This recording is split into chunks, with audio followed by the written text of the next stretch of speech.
So when I say this is the future of personalized nutrition, it is not an exaggeration. The field of nutrigenomics is going to straight up change how we make recommendations, period. So let's talk about it.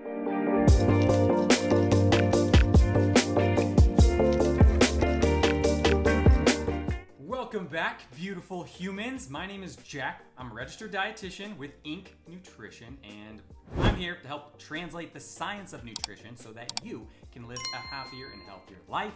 Please like, comment, and subscribe for videos every week. So what is nutrigenomics? What is this fancy word? Well, it has everything to do with how we respond to food. It helps us understand how what we eat can literally change the expression of our genes. So how exactly does that happen? How does that work? Well, within everyone's DNA, there are small variations, and it is these small differences that make us each a unique individual.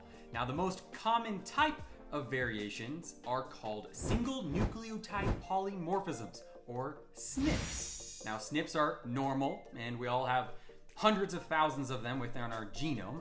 And while some SNPs explain why we look and behave differently, others help us explain or understand our health.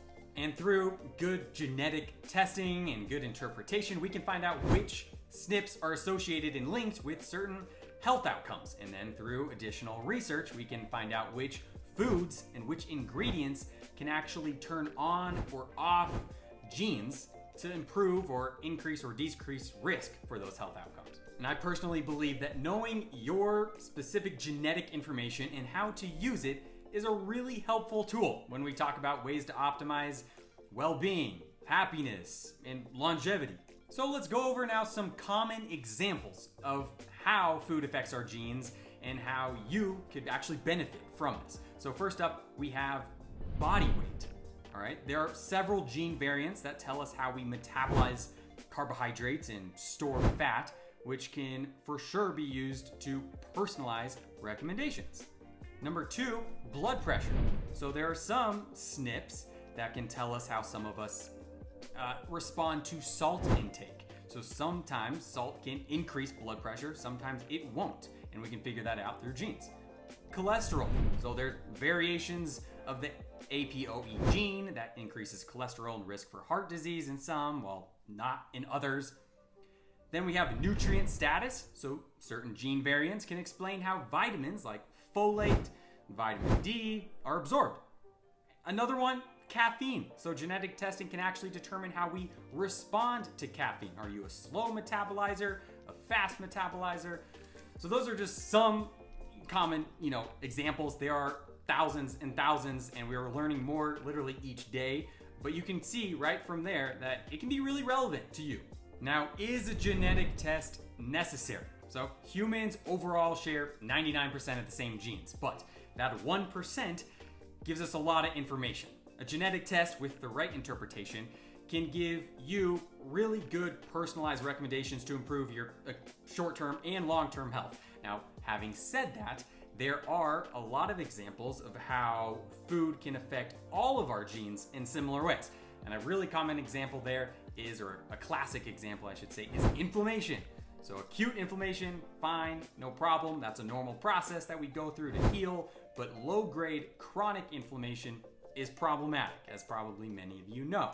Now, there are certain foods like the allium vegetables, so leeks, garlic, onions, also cruciferous vegetables like broccoli, cauliflower, Brussels sprouts, cabbage, that can actually turn off this TNF alpha gene, which can drastically lower, not blood pressure, but inflammation in the body. It can act literally as like a fire hose in the body to flush out inflammation. So regardless of your gene makeup, that is going to probably have a similar effect on everyone.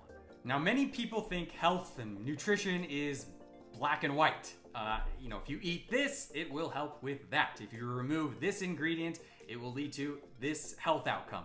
Now, nutrition is really anything but black and white, and we all respond differently to different things. So at the end of the day, nutrigenomics is just another tool that we can use to really take that personalized nutrition, those recommendations to the next level. All right. Now, I know this was a very brief overview, but I hope you learned a little something.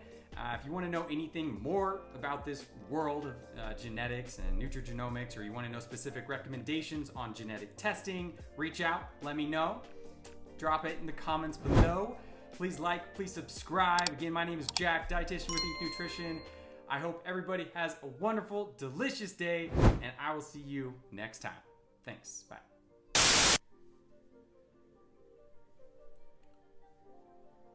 Now actually turn off the TNF alpha.